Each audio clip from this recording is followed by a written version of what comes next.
Hello there. What is going on, everyone? Today we are talking Star Wars Armada. We're asking stud or dud for redundant shields. We're going to be looking at this defensive retrofit in detail and talking about some use cases. I'll tell you some of the pros for it, some of the cons against it, and we'll be concluding with, is it a stud or a dud? Is it usable? Is it not usable? Do you think it's got some use cases? Overall, do you give it a thumbs up or a thumbs down? And this is an interactive video too, because you guys get to participate. Let me know your thoughts in the comments section below. Redundant shields introduced with the Wave 2 with the large ships, the Mon Cala MC-80 and the Imperial Star Destroyer expansion packs, or a defensive retrofit that looked really cool at first. For 8 points, it was a modification that said, hey, you get to get a shield back every turn. It's going to be super cool.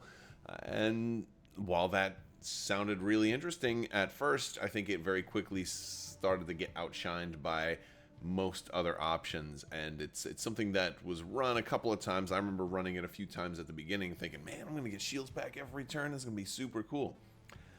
Problem is, it's not as good as it sounds. So let's talk about this a little bit. It says at the start of each status phase you may recover one shield. So status phase is actually sort of at the end of a round. So already you're looking at a use case where you're not going to get 6 shields back with this upgrade. And for 8 points and also being a modification, you kind of need to get as much out of it as you can if you're going to justify that cost. You're not going to get a shield back on the first turn because, frankly, you pretty much don't ever really take damage on the first turn. It is possible, but in the vast, overwhelming majority of games, you're not going to use this on the first turn. You're also not going to get a shield back on the last turn. I mean, you might, but it won't matter, right? It's not going to be a shield that matters. And that's also an important part here, is that getting a shield back only matters if it matters. And while that sounds redundant, I'll elaborate. Redundant shields. Bada bing. Okay. Getting a shield back matters if it's going to save your life. Getting a shield back matters if it's going to deny points to your opponent. If you're a ship that got shot once and wasn't ever going to get shot again, then redundant shields didn't matter. So you need it to be in a place where it's really going to matter. Now, it also is a modification, which it comes with a cost of its own because it's an opportunity cost that you cannot equip other modifications. A lot of the best upgrades in the game also happen to be modifications. So by taking this on an upgrade that's not very good and also happens to be a modification, that's kind of rough. It denies you a lot of your offensive firepower, a lot of good turbo laser upgrades, a lot of good ordnance upgrades are also modifications. So taking a modification is definitely already a high cost. So I think one of the problems with this card, because overall I lean against this card, but we're going to talk more some use cases where it could still work. But overall, you're not always guaranteed to get very much out of this card. I think typically, I think you want to at least get 4 shields out of this card and have it matter. Or at least, or maybe there's just that one that was going to save your life, right? But the thing is, you can already get a shield back, by using engineering or having or taking an engineering token, right? So it becomes really hard. It's like, is this better than a token? Would you want, if it gave you an engineering token each turn, and it was 8 points and a modification just for a token like that? That it's one of those things where, is it really that good? Now, granted, this isn't tied to engineering. So if your engineering ability gets hurt, or if you have rage tokens, you can still get your shield. So that's definitely something in its favor. But in reality, it's a difficult upgrade, and also it happens to be on the defensive retrofit upgrade, which means that it's competing with some very, very good upgrades. So let's talk about some places where you can use this. Also, we still do have that $25 Amazon gift card going on right now. You just have to be a subscriber and leave a comment on this or one of my videos to enter to win that. So first off, let's talk about redundant shields with projection experts. So here, these are 2 upgrades that can work together. Projection experts is something that's going to let you do engineering and feed shields to somewhere else, even if it's not that many points, right? Like For an example, a CR90 can do it. It's not always the best platform for this, but if you had redundant shields on here, it wouldn't really matter if you weren't getting shot as much because you will be able to feed shields to someone else. This is a neat little kind of mechanic where you can be feeding shields and you can get some shields back, so you have more shields to be able to feed the next turn and then get some shields back, and so on and so forth. It's a fun little mechanic, not always the most efficient, because at the end of the day, if you had enough shields to feed here anyway, like if you were going to do this on, let's just use an example of a CR90, you would already be able to do an engineering command 3 turns in a row without it even being an issue, right? So if you were going to feed shields more than 3 times and not get shot, then it wouldn't matter. Or then it would finally matter if it was more than 3. So, but it's a cool little mechanic where you can regenerate some of the shields that you're feeding over to somebody else. If you run this on a ship with a higher engineering value, then it can work out a little bit better. It can kind of bring you back up to full. And that's also neat. Not necessarily great. And granted, not every upgrade has to be great. Not every upgrade has to be, in all the top lists at tournaments. And there's room in this game for some stuff that's kind of just not that great. But this is one of those niches where it can work out. Additionally, it can also work out a little bit with auxiliary shields team. This is an interesting one because, like, we'll take the Architans, for example. If you're running auxiliary shields team, you're going to start off with 3 engineering points. And that's enough for you to bump, like, your left shield up to 3. But then your right shield, you wouldn't have a whole enough to regenerate whole nother shield, but you could transfer one from your rear over to the right-hand side. You could do that. And then at the end of the round, your redundant shields could kick in. You could regenerate that rear shield. So then it starts working from turn 1. This is a way to make that work.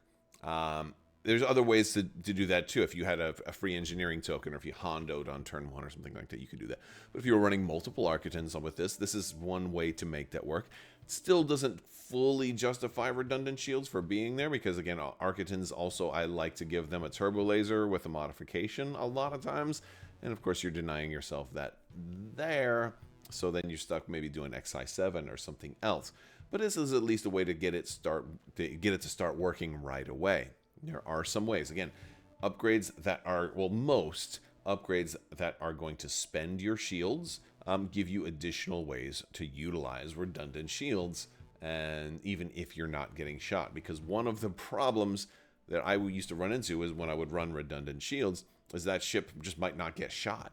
For a couple of rounds, or sometimes the whole game, or maybe it only gets shot like at the end of the game, and then I get 1 shield back, and maybe it didn't matter. Or I get 1 shield back, and then my ship still got 1 shotted anyway, or 2 shotted, or something like that. So it doesn't always matter all that much. Now, shields definitely matter on the Architans, because they have double redirect. So having high shields on the Architans is always a good thing. Your opponent needs double accuracy to really stop stuff. And then, of course, you've got the evade, which is also nice. So even though you don't have a brace there, they have enough shields and 5 hull to survive a lot of ships if their shields hold out. So I can see redundant shields and auxiliary shields team working together in some cases. But there are some other cases where it can work. Again, I talked about upgrades that spend your tokens. Let's look at Governor Price, right? She's spending a token.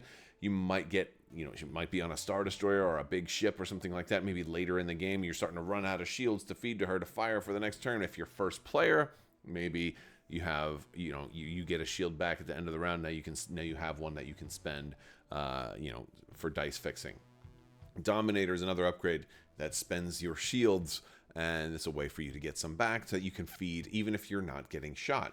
But not all upgrades that will consume some of your shields or move some of your shields are good candidates, because Aspiration, for example, for the MC75, specifically states that you cannot recover shields while any zone is greater than its maximum shield value. If you're not familiar with Aspiration, it lets you move 2 of your shields to another zone, setting it up to 6, so you can just kind of really overcharge one shield zone at the beginning of the game at the expense of other shield zones. and this one won't necessarily work because, of course, you won't be able to recover those other shield zones that you had to spend. So that's, if that didn't have that in there, that would be actually a good use for it. But again, it doesn't always work. Now, there are some other options. You know, what I think one of the big problems is if you're going to put this on like a flagship or a ship that maybe it could save its life, there's usually just better upgrades, better options that are going to do more. So then maybe there's the option of putting on a ship that has 2 defensive retrofits. The problem I run into when you try to put this on a ship that has 2 defensive retrofits is that usually the first defensive retrofit goes to one of the staples, and that's usually either electronic countermeasures or thermal shields, depending on which faction you're playing and which one you prefer. Those are usually dedicated for the first available defensive retrofit. And usually if you have 2, the second one's going to something that's going to get you a little bit more reliable, safety. Early warning system is a popular one, so are reinforced blast doors. Those are both often see a lot more play than the redundant shields. So it's a little tougher to even fit that on a second one. And then those tend to be cheaper, and they're not modifications. Also, by the way, none of these examples that we've talked about are modifications right now. So again, that's another big problem with redundant shields. So how do we make redundant shields better? Well, there's some ways that you can use it. I feel like if it were cheaper or not a modification or both, then it would get some more usage. But it does have a lot going against it. It is, however, still cool to know that you are definitely gonna get a shield back at the end of each round or at the start of the status phase, and that can be a cool thing when it, in those rare cases when it actually matters, when it's actually going to save your ship's life. It can matter. It can matter. Oh, I'm running away, but you got squadrons chasing me. But I'm going to be able to get a shield back in that rear zone as I fly away. It can be really cool when that happens, when your commands need to be reserved for nav or something else. Or if you just want to concentrate fire. So it definitely has some uses, but I personally give this one a thumbs down. I think this one is a dud for me personally, but if you've had success stories with redundant shields, I definitely want to hear about it. How have you used this one?